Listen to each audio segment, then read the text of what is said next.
Hey, what do you do when a buyer looks you in the eye and says, all vendors are the same, we're choosing based on price? Now, most reps panic.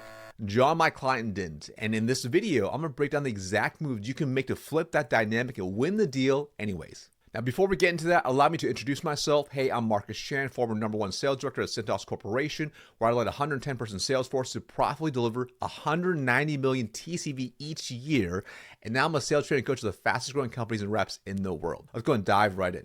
They're good dudes. There's three of them, and they don't give you a lot when you're asking them, like, what's the evaluation process like? Where's your head at?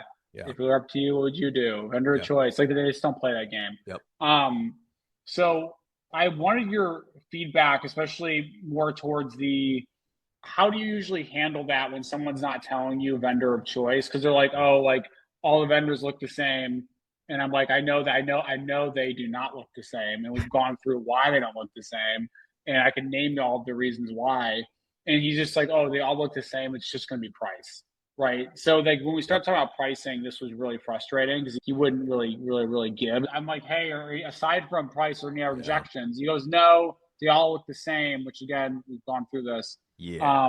But that's where we're at. So here's the cool part so far. So John's giving a little bit of lay of the land, the current situation of obviously a very tough prospect, multiple stakeholders, and they're really keeping cards very close to the chest. And since I've been coaching John now for, I think, going on 2 years now, he's really increased his self-awareness. So here, for most AEs, when they get a prospect who's really keeping things close to the chest, they're kind of like, well, it is what it is. I'll try a couple times, I'm going to give up. The cool part is John's realizing, crap, this is actually an opportunity. The opportunity is, how can I improve my skills and to hopefully open the conversation up even more, to hopefully get to the truth so we can determine what the best next steps are. So that's really cool. So let's keep going with it. All right. Maybe you can get some economies of scale and what's the best quote. Yeah, of course. So that's where I was getting into next is Dinesh team. I'm happy. We're more than willing to work with you all and work with you all on pricing, etc. I think the question that we always ask teams is, putting pricing aside, right, from a product and a partnership perspective, which vendor, based on what you guys have seen, is going to be the right partner for you moving forward? I'm asking for your opinion here. Like, who's going to be the best product for you and partner for you long term, putting pricing aside, because that commitment is what matters most when we start going back and forth on pricing. But that's really what matters here. So I'm curious, deal vendor you guys want to use, or how are you guys thinking about that? Good. Probably too much context here. Too much context. Yeah, I would have just asked it and just left it. Yeah. Just like cool. Like from a product and partnership perspective, which vendor, based on what you've seen so far, is going to be the right partner for you moving forward? And quiet. Yeah, that's it. Let them kind of like soak in that for a second. And it's going to be awkward probably, but we'll see what happens. So this is a really normal challenge a lot of reps run into, which is they want to ask the difficult question to get to the truth. But what they end up doing instead is they fill a bunch of extra clutter and context around the question when it's not required at all, given the scenario, given the trust level is already there. So at that point, you're better off asking a very direct question, given the situation, to see how they actually respond. So this way, the focus is primarily on the question. I think we have just shortlisted three vendors. We have 2 other vendors. I think pretty comfortable in working with any of the three, because everybody, I think we'll be able to, they all meet the expectations. Basically, the contract terms and the pricing is going to differentiate themselves. But other than that, in terms of flexibility, in terms of the expansion, all of the factors, pretty much we are convinced with the three vendors whom we are going to work from. Yeah. Got it. So it sounds like that you're seeing all 3 vendors as equal in terms of the ability to keep you guys compliant, handle visas, do multi-country expansion, potentially handle payroll. Yeah, that's right. Got it. Okay. And may I ask, what other vendors are you guys looking at today? Sorry, I'll not be able to tell it, but Sure, really what I see from customers is, I'm not sure what vendors you're looking at. I'm sure that they're good vendors. They're really solid. When you have strategic projects like this, where you're trying to roll out 20 EORs, you're looking at potentially the UK, Netherlands. I know you guys have experience in Sweden already. I don't know what vendors you're looking at.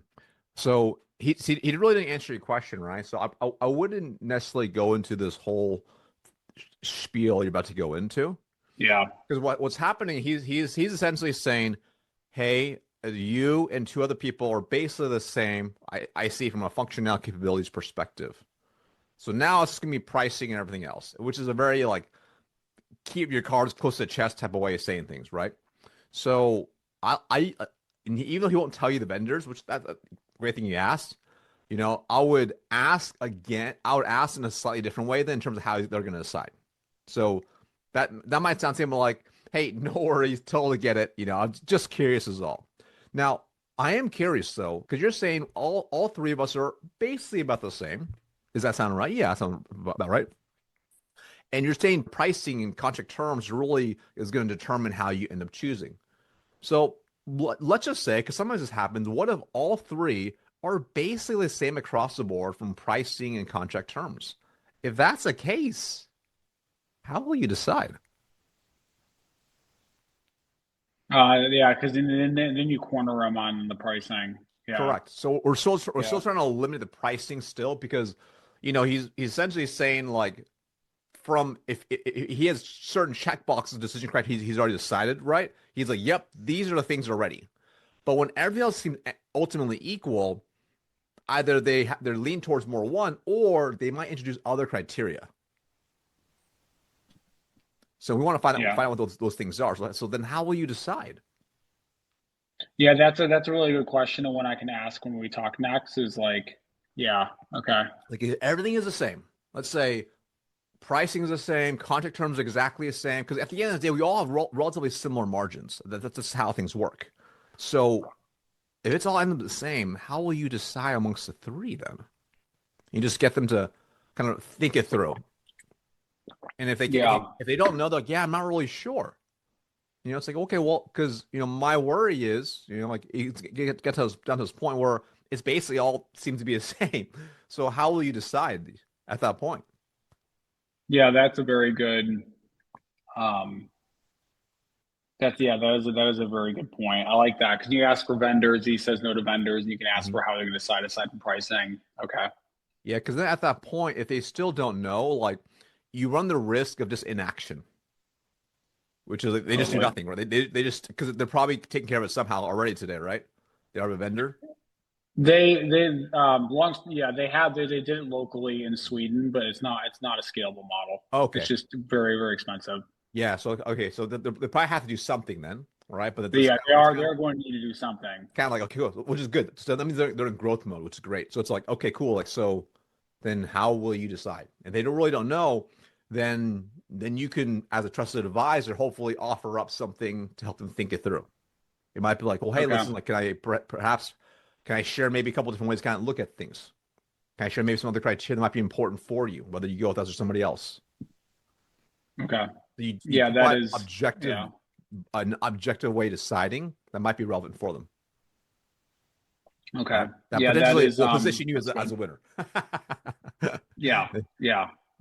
No, that's solid. So one of the toughest things to fight against is what's called omission bias, which is buyers and stakeholders feel it's less risky to stick with what they have versus choosing a new vendor where that could open up more risk, even if the current situation may not be necessarily desirable, right? And this is a very real situation for a lot of you out there who are selling, especially if you are selling something that has a lot of different competitors against them. So for instance, John here, he sells a global HR platform, and because there's payroll, HR benefits, a bunch of stuff kind of thrown in there, there's actually a lot of competitors who've been doing it in that same space for literally decades. In fact, there's tons of competitors out there, small ones, big ones across the board. So oftentimes, things are thrown into what's called the sea of sameness, which is they're all seems essentially the same, and it becomes a race to the bottom from a pricing perspective, unless that sales professional is able to articulate the value of why they're far better than anybody else. And you can see some of the questions that we're asking here is ultimately our goal is not to corner them necessarily. We're just trying to help them uncover how are they going to decide. And sometimes what you may find, if they're not sure, they'll tell you, like, well, actually, I'm not really sure how we're going to decide. And that's very powerful because at that point, you can offer how to help them make a better decision. Not in the sense of, hey, buy my stuff, but more so, hey, can I give you some recommendations on how some of our clients or people we've spoken to have made the decision? So now you're becoming a trusted advisor. You're showing them how to buy the solution that you're actually offering. And this is really, really powerful, especially if they never purchased before. And then one context that might help is they're essentially consulting services. So they're passing these costs on to their customers. So they really want predictable pricing. So that's kind of the context of what happens next. We can listen to this a little further and then we'll probably be good, but I want to walk through this. But if you're looking at lower cost vendors just based on price, usually what happens for folks, at least that come to, I'm not saying it's gonna happen, but they usually find out once they use that vendor that they can't actually fulfill the compliance needs or they can't fulfill the visa needs. And they end up having to move later on, at which point they have to pay a severance fee to go and get those employees off the EOR provider. And so that's the risk that folks pose when they go with other potentially cheaper vendors. So I'm happy to work with you on price, but if this is strictly a price conversation, Dinesh, we're not going to be the cheapest vendor. So he may not believe you, by the way.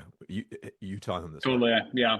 He may not believe you. So yeah, what you want to think through is like, okay, if you're trying to get someone to understand, you basically, if you pay cheap, you pay twice, if you will, right? If you know, you basically get what you pay for.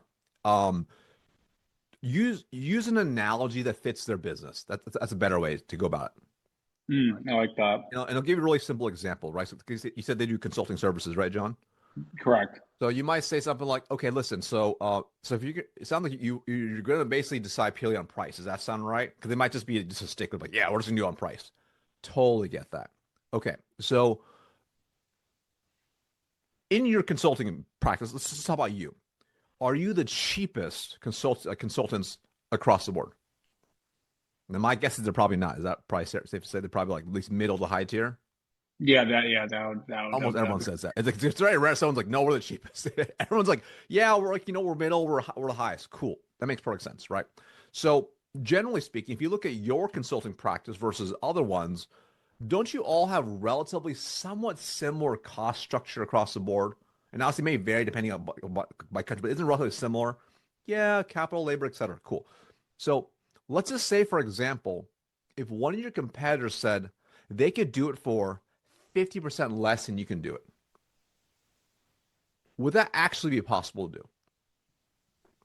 Well, I don't think so. It might be. Okay, if they were to do that, what would they have to cut out to make it make sense for them? What would they have to not provide?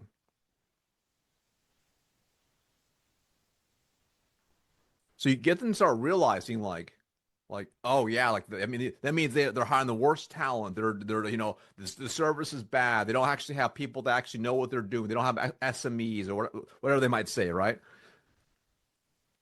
And then you can bridge it back into what you do, but not specifically to the industry. So you can say, and that is no different than what we offer as well, or even the industry, because when someone comes in super cheap, we all have relatively similar cost structures. Our fixed cost, that's the cost of doing business. So if someone does it cheaper, they're basically finding ways to cut corners. Now, I don't know who you're potentially looking at as well, but my worry is the exact same thing you're talking about for your own business, which is if they're going to do it for cheaper, you're going to feel the impacts later on. And as you're scaling just scaling beyond just Sweden, is that really a risk you're willing to take on? Yeah, I like that a lot. So it's just like take whatever their objection is if not willing to give you much on like cheapest. You can almost just reframe it. Are you guys cheapest vendor? Of course, you're going to say no. Yeah. And it's essentially like I'm trying to make this into a framework so I can remember it. So then essentially just like ask them, well, what do they need to cut out in order to be at this place? And then ask them a follow-up question. Right. I like that. So what happens is this shows a lot of business acumen. Because they understand their business inside and out. They don't understand your business model, which is totally fine. But all execs understand, like, especially if they have something like consulting is usually very capital heavy in terms of labor, or very, very labor heavy. So like it requires a lot of hiring the right people and talent, right?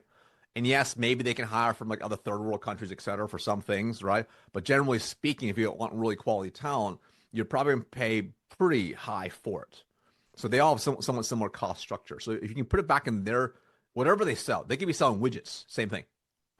Like they could be selling clothes. They could be selling anything, another software, it's the same thing.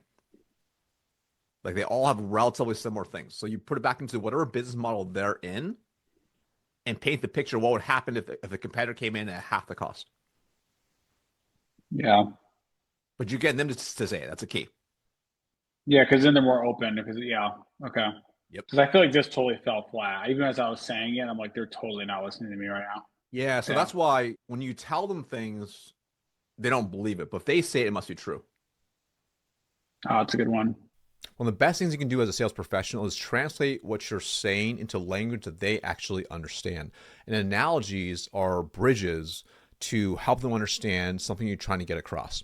And if you notice here, we use a very simple analogy to help them understand why it doesn't make sense to go with the cheapest person, especially related back to their business. Even if they were the cheapest vendor in their space, like if a competitor came in and offered half the cost or half the price structure, what would that person have to cut out? What would that company have to cut out?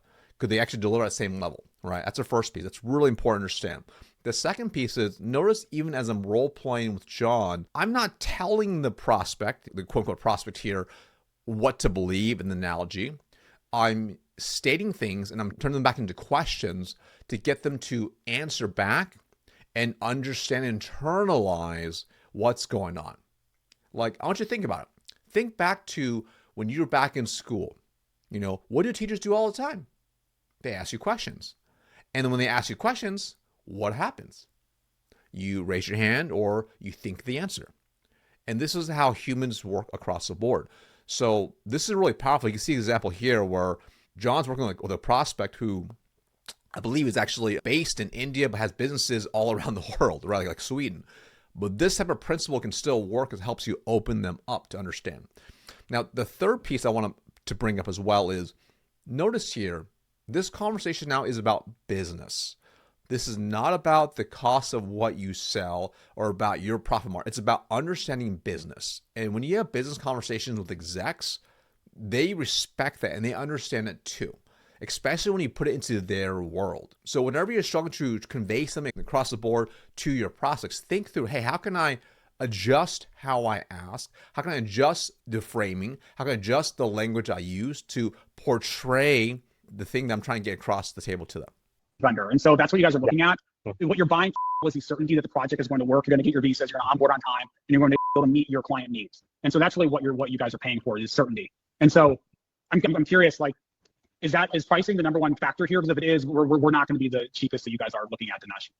It is not just the pricing comparison, even could be some percentage, but we are looking at all different ways, other ways as well, John. There is a kind of indirect pricing that is required once we onboard. What are the different costs that is going to involve? So all these factors are there. But what are the best offer that you can give that we can try to take care of it? More than the pricing, we just want to focus on the contractual terms. As you rightly said, right, tomorrow maybe once the UR is going to get relieved and they want to transfer to us, what is the cost that is involved? So all these factors is what we are going to see from the contract terms. Yeah, something else, John, to add, because I've seen a lot of contracts from different UR providers. There are a couple of them are very cheap, as sense of monthly fee, but then they have all hidden extra costs in the contract. Yeah. FX changes, onboarding fees that suddenly come up, offboarding fees. So it's very important that you have the right contract, and I think that's where you guys stand out, because you've done this already for so many countries and you have so many clients. So you have a very solid base. I think what is important is, like, they will go through a rate card of different points of, you know, how good the service is, also the name in the market, your experience, also the ability to do the visas in Poland, and that you have your local experts. That's something that's very important, because some of the others, they outsource a lot of things, but it will be a rate card, and one of the things will be, of course, fees. Fees will be a heavy weight, but it's not the only weight. So that's why it's important that you come up with the best fee possible from your side, but it's not only the fees. At least that's what I understood. Got it. So it sounds like this is the partner that brought us the op. So he's trying to help us sell this. Yeah, it's awesome. It's very useful, right? In reality, this is like, and you might go a little bit deeper, but this is why it's so key to try to isolate out the pricing piece. You know, because reality is generally speaking, for majority of businesses, they would much rather pay more if they know it's gonna be really consistent versus having this crazy variable pricing that they can't predict from like, you know, a cash flow perspective. That's just a reality for a lot of business. Like, I prefer to know what I'm going to be spending every month, so I can manage the budget accordingly. Right? That's just how it goes. That again, there's some cheaper vendors, which there usually are, and obviously, you know, as you mentioned from your experience, you know that there's service differences in those vendors. Yeah, this makes it hard now, because now you're trying to sell them on, like, you know, why you want to pay more, but it's hard because these guys might not be really listening at this point. Yeah, no, I've totally lost them at this point. They might be zoning out a little bit. Yeah. So again, like, I think the key lessons here are just put them in a position where, first off, we isolate price. If they're going to stonewall me, put them in a position where we use the analogy to kind of get them to open up, and then be able to really isolate price out from there. That's right. So when someone says, literally, it's all about price, right? then it's going to be like the easiest way to isolate out is like, hey, what if everyone has the same price? What if everyone has the same terms? What if everyone has the same X? How will you decide? Yeah, that's a very good. Yeah. So if everyone has the same X, Y, Z, how will you decide? Yeah. Because that's a gut instinct to say, yeah, it's price only. But okay, I'll give you the cheapest price. But guess what? You're gonna have a bunch of back end fees. It's gonna be like crazy for you. You will have net one billing terms. You know, like so you can like do it. You can have the lowest price, but if you don't get what you actually want, what you're paying for, it doesn't make any sense. Yeah, and then there's all the terms too that they probably want, et cetera, et cetera. So a couple key points here. Ideally, in the best type of scenario, you've done an incredible discovery process up front. So we're really able to uncover their existing current state and their future desired state, and that big gap in between where there's massive pain, there's cost of inaction, there's huge opportunity cost. Because ultimately, if we're able to do that up front, that helps position you to be able to sell a higher price item. This is actually how, back in the day, I was able to sell 3 to 5x pricing to our competitors, even when we're selling the same customers. So my deal sizes are way bigger. We generate more profit because of that. Now, I'm also fully aware in some situations, you can do your best job possible to try to create that gap, but they're just a tough prospect, tough stakeholder. They're keeping things close to the chest. And they keep hammering you and saying it's only about price. It's only about the best terms. It's only about whatever.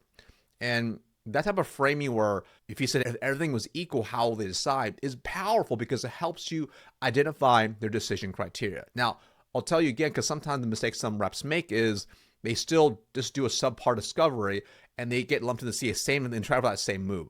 So in the perfect, again, always do your best. You do a really powerful discovery up front so you can cover that big gap. And only after, if you're still getting thrown into the same, but everyone is considered exactly the same and they want based off price, then we need to identify and isolate out what are the other factors aside from price. Because the reality is most business people, they also understand that the cheapest price very rarely gets them exactly what they need. I mean, think about it, even in your own life. When you've gone for the cheapest possible solution, is it always the best thing? And it rarely is. Most of the time, you ultimately get what you pay for. And this is for everything, whether it's food or clothes, and anything you buy in your own life, cars, vehicles, home, it's the same thing across the board. People understand you generally get what you pay for. If you pay cheap, you'll typically pay twice. A follow-up question on this. Essentially, this is our final pricing call. I essentially went to our leaders and said, hey, they're really pushing for quote unquote best and final. Yep. We have a shot to win this just because we're better at this specific use case for sure than any other vendor that could be looking at, period.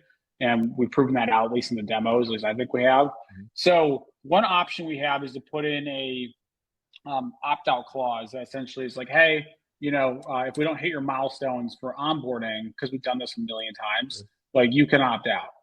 And so they haven't said they wanted it, but they've kind of indicated that. They've asked about it briefly. I almost want to do kind of like similar to your no-brainer offer of being like, hey, we'll give you this price, and if you want to opt out, feel free to. Like, put my money where my mouth is, because you can't say no to that. Yeah. You know what I'm saying? So that's what I'm thinking. Yep. But what are your thoughts around when and when not to do that? Is that something that's always built in at all times, or that's something you can add in as a No, it's something that I've been able to get approval to add in. Okay. This for this exact same op, is that right? Yeah, it's for this op. So given so it's kind of like if we don't have enough intel to be able to really position like the obvious choice, like I think it's a great way to like use it. It's because it's a little bit of spaghetti at the wall. It's like, all right, you know what? Like totally, that's exactly what it is. Man. Like, I'm going. Yeah, this is Hail Mary. This and how like we can get another call the guy, see how they decide. But at that point, they're kind of like, dude, John, just give me the overall pricing. Give me the best. Give me the best possible fees. That definitely want to see. Yeah, that's what they want to see, and you don't want to keep delaying them because then they're gonna be more mad because of that. Yeah. So you can. I would just at this point I would incorporate it, right? Like, but it's one of those things where if I had more leverage in the deal, I would hold it back just in case I need to pull it out. But if I don't have that leverage, then it's going to be like, okay, then I'm going to go in and I'm going to help position them to reduce their risk. It's like, hey, because you're going through this big expansion, we want to make it really easy for you and just remove any risk you might have. So here's what we're also going to do for you too. So we also okay, that's helpful advice. Yeah, because you're taking the risk all off of the table. That's right. At that point, you can say, listen, like we know, like we're priced this way. We're not going to be the cheapest because we know what we're actually doing. Because we know you paid cheap. You paid twice. You get what you pay for. You can't have a filet mignon on steak and pay a Salisbury steak price. We know that. So, in order to help reduce some of your, remove your risk, we're gonna have this opt-out clause for you as well. So it'll make you feel even safer to work with us because we know we can deliver for you. Yeah. Okay. Thank you for that. Yep. Cool.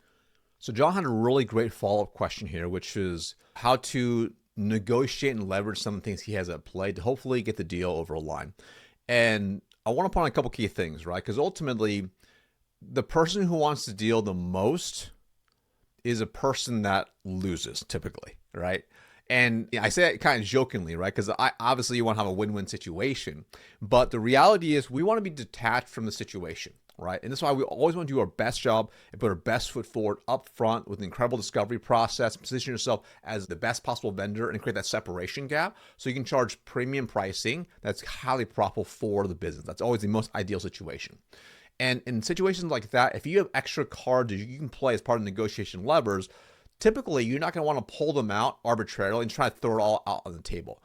Ideally, just like poker, you want to keep some of those aces in your pocket. But in this situation here, we don't have a lot of leverage because these guys are keeping it really close to chest, and sometimes that's the case. I mean, John could have done all the things we discussed and might still be in the same situation. At this point, if we still want the deal, then the offer we're going to make them is a bit of a Hail Mary. It's going to be, all right, let's just write them the best possible offer and see what we can do and just kind of throw it out there and see what happens, right?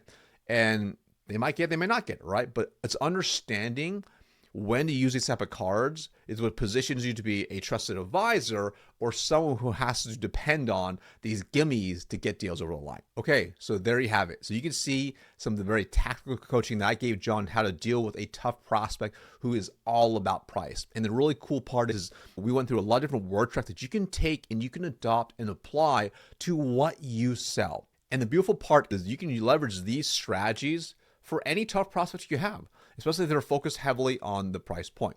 Now, again, like I mentioned, if you want to minimize the chance of this happening where you get into see a sameness where it's coming down to just price only, your number one strategy is to build out and run a world-class discovery process.